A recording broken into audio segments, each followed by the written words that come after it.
Arctic tree has firecracker, pandas, and other endangered species.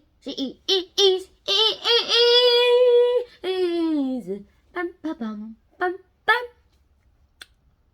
Number 26. Hi guys, and welcome to a new episode on the channel. And today we will be talking about pandas and other endangered species.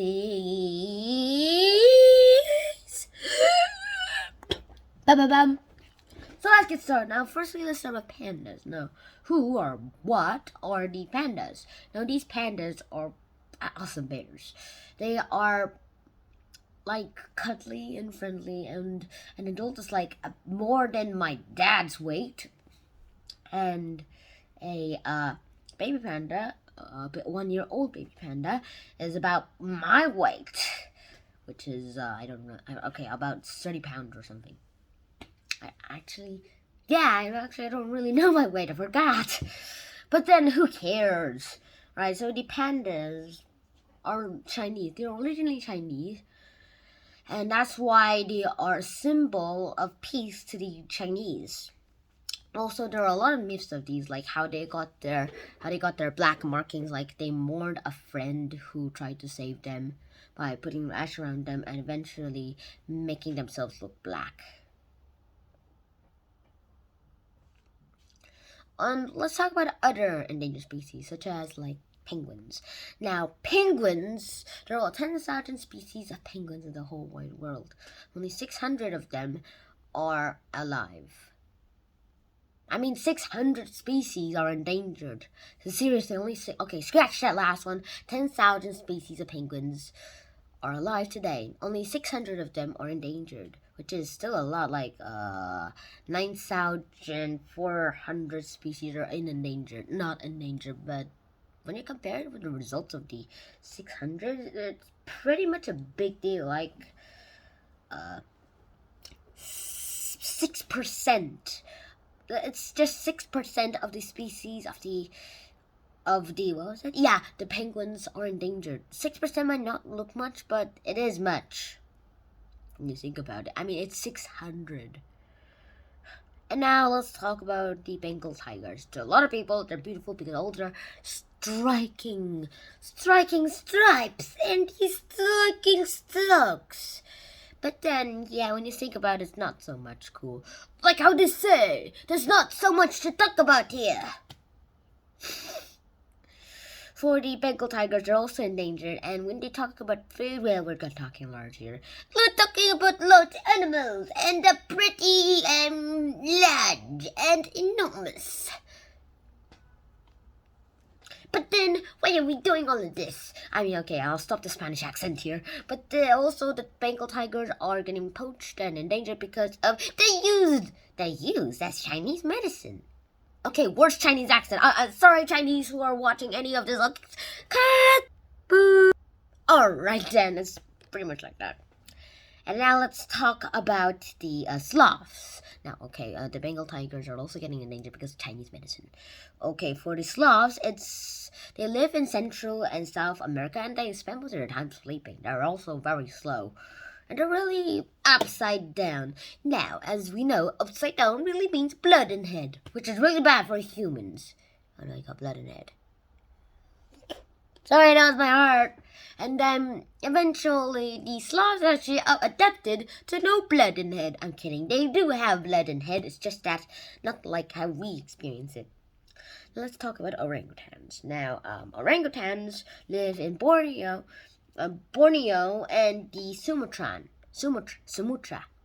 And it was said after there was this one orangutan called Barney in the National Zoo, who was able to imitate her zookeepers and learn new things quickly. Like she was eventually able to clean her own area even take out the dung and the urine. And also she was able to clean the windows to her case with a dirty rag, by the way. Also, she was also able to learn how to whistle, which I'm still struggling to do. Sort of. By just looking at her zookeepers doing it. Like, just look for a few days. Bastard! Yeah. And Fender's blue butterflies and the kinshap lupines, they're pretty much an awesome group too. I mean, there are some sort of things that sort of happen to these butterflies, and some zoos are actually trying to get seeds that these butterflies are coming to. So what you'll learn here for now is what the endangered species are, and how many penguins and species are getting endangered, some reasons why Bengal tigers, actually one reason for that matter, one reason why Bengal tigers are endangered, and why sloths are upside down all the time because they're sleepy, and also orangutans, and how one orangutan named Bonnie came to the rescue. Sorry, not rescue, just learned to the rescue. That makes much more sense. Write them in the comments below.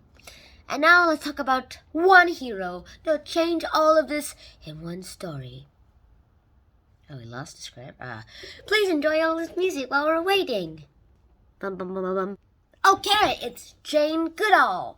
Now, Jane Goodall is an awesome keeper. Now, you might have heard of her. She's like that person who taught the world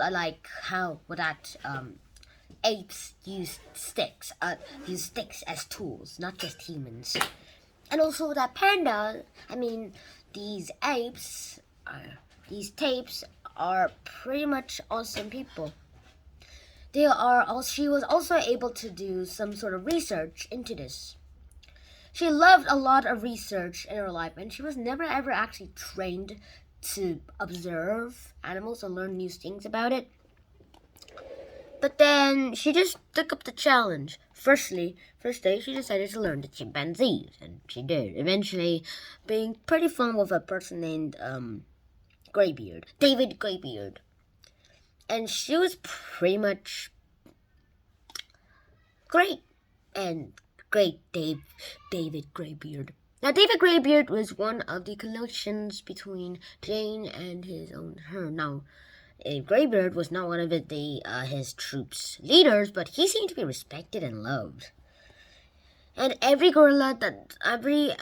chimpanzee that died in front of Jane or somewhere when Jane heard, she always mourned. But the most that she mourned was the death of David Greybeard himself, who died of pneumonia in 1968. She mourned him most, and when the chimpanzees actually accepted her, she saw them as a friend and a family.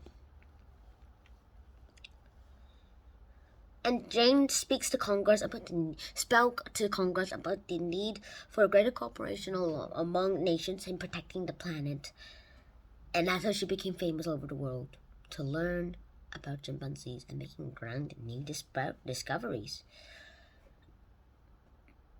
For now, she's an awesome child. When she was an awesome child, she wanted to learn about chimpanzees. Now she did. She's still an awesome and mentor to a lot of people around the world, and I just hope that some of you guys after watching this, and find Jane Goodall as your mentor. But let's just sum up quickly here. You learned today about pandas and a few myths about pandas. And then you also learned about penguins and how many species are endangered and how many species of penguins there are. You also learned about Bengal tigers and what some people think about it, and one reason for that matter of why they're getting endangered. You also learned about sloths and how they're upside down and that they live in Central, South, and South America. Also, you learned about orangutans and an orangutan named Bonnie. Also, you learned about Jane Goodall and her devoted work to chimpanzees. Hope you guys enjoyed this episode. If you did enjoy this episode, please like, share, subscribe to the channel if you haven't already. See you in the next episode. None out and peace.